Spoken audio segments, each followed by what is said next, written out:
Hello and welcome to Tech24. I'm Annelise Borges. Coming up, Twitter in the dock.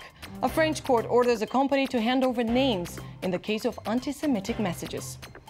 And a handy idea for cold days, a glove that allows you to make phone calls using Bluetooth. We'll test it for you in Test24. But before we get to those stories, let's take a close look at Apple, that has lost the crown as the world's most valuable company to ExxonMobil. It's time for the Figure of the Week, brought to you by Le Journal du Net. 135.8 million iPhones, 65.9 million iPads, 17 million Mac computers and 32.5 million iPods. In 2012, Apple sold more than 250 million pieces of hardware worldwide, 477 every minute. Christmas especially brought a bonanza of sales. More than a third of iPhones and iPads were bought during the last quarter of the year. That period brought in sales of $600 million a day for Apple. Moving on now. Last week, Twitter lost an important battle. A French court ordered the company to hand over the names or other identifying information of users who had tweeted anti-Semitic messages. The episode involving the hashtag Un bon juif, or a good Jew, took place in October last year, when a number of tweets appeared with jokes and racist content. The hashtag became the third most popular in France. Now, Twitter has been ordered to help identify the authors of the posts or face fines of €1,000 per day. Their victory could be described as a modern-day take on David and Goliath.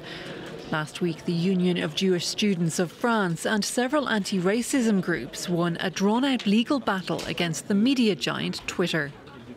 Twitter has been ordered to pay a fine of €1,000 if it fails to communicate to the 5 associations data that will permit the perpetrators of racist and anti-Semitic tweets to be identified. France's Jewish Student Union had urged Twitter to police comments posted by its users after a barrage of anti-Semitic tweets. Twitter refused, arguing that American law privileged the freedom of expression. For several months, we've had mixed messages from Twitter, which is in its own bubble. They're focused on US laws that deny what's happening in other countries. What's happening in France, it is a serious issue of racism and anti-Semitism. The microblogging site has 2 weeks from the day of the ruling to amend its French platform and add a tab allowing users to report any misuse. It must ensure that authors of racist tweets can be identified. The union's aim is to hold those responsible to account. We want criminal cases to be brought systematically against perpetrators of these acts, especially against one who calls himself Bin Laden and claims a good Jew is a dead one. I would really like to see him in court. Twitter said it would review its legal options before complying with the ruling. Mark Edwards joins me now to help us understand the real issue at the heart of this episode. Mark, Twitter is under continuous pressure to combat racist and extremist messages. But the company states that because the data is collected and stored in the US, where the site is based, they're protected by the First Amendment and freedom of speech. But most of Twitter's 200 million users are outside of the United States, where the company is subject to other countries' laws. Right.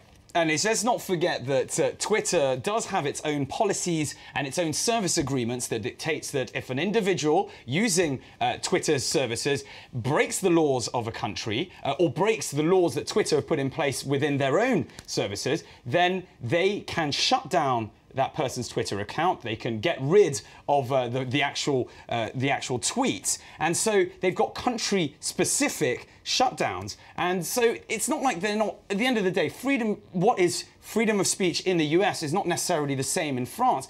It's illegal in France to hate.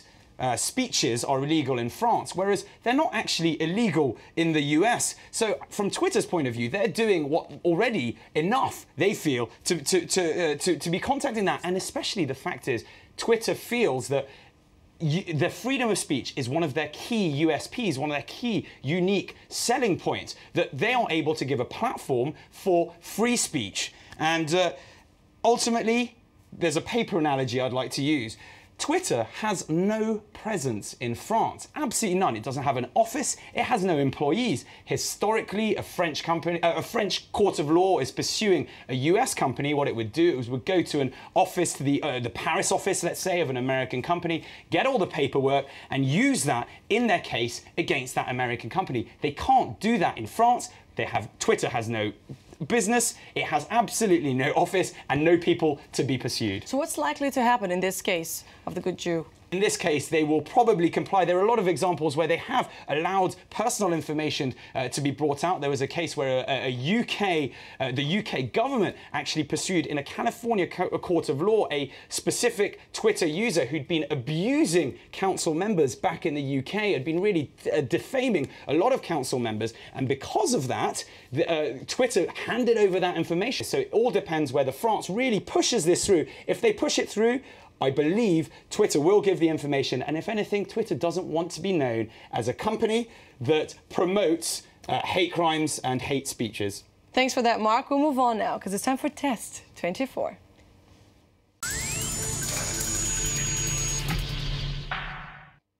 HiCall is a new product that, thanks to Bluetooth, transforms a winter glove into a telephone receiver. The left glove has a speaker sewn into the thumb and a microphone into the little finger, allowing users to talk with their hands. The glove can work up to 39 feet away, features 20 hours of continuous battery talk time, and comes in black and gray for both men and women. Mark, it seems like a handy alternative for the cold days. You tested. What did you think? Great. I mean, great use of the word handy alternative. That's exactly what it is. You know, there's certain gadgets that come around and you think we've got to get that in to have a look at it. Ultimately, it's been very... Oh, that's awkward. Oh, okay. Or some might say perfect timing. Here is the glove at work. Hello? Oh, how you doing? Good. No, I'm filming. Sorry, I can't. Right, well, it looks like it works. It works absolutely perfectly. I'm going to hang up on you now. Look at that. I mean, ultimately... Is the sound really good? It's very clear. Sound is very clear. It's very easy to use. The real issue, I think, potentially you may have noticed slightly, is you look a bit of a twerp, really, walking around doing this. I think it's very natural. I do that all the time when I'm answering the phone. Sometimes without, but you'll find yourself doing it without any phone or gloves. I mean, at the end of the day, it's snowing. It's been very cold here in Paris the last few weeks. Therefore, very, very good idea in terms of not needing to take your glove off. It's fully compatible as long as your phone has Bluetooth. It's very, it's very easy to use. As I said, slight issue with looking a bit of an idiot. Finally, how did you rate it? What are your rates now? Right. Well, ultimately, in terms of how it looks, appearance, easy 8 out of 10. I mean, it's a glove. You know, gloves look great. Ease of use, so simple. You could give it to a child, it's so simple. Value for money, it's 49 euros. I'm not going to pay 49 euros for that. So ultimately, it's a solid product. It does exactly what it says on the tin. Very simple, connecting, recharging with USB. Very simple, but as I said, I'm not going to spend 49 euros on looking a bit of an idiot just so I've got cold hands. So I don't have cold hands, but people who want to have warm hands may decide to spend that money. All right, well, thanks for that, Mark. I'll call you if I need anything. And thank you for watching this edition of Tech 24. Don't forget, you can give us your feedback on the show via Facebook or on Twitter, where our handle is @TechF24.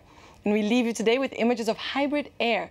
Promising to drastically reduce CO2 emissions and money spent on gas, Peugeot unveiled a car that runs on air. A hydraulic pump forces compressed air against fluid that activates the wheels. The company said hybrid air should hit the market in 2016. Stay tuned. I'll see you next week.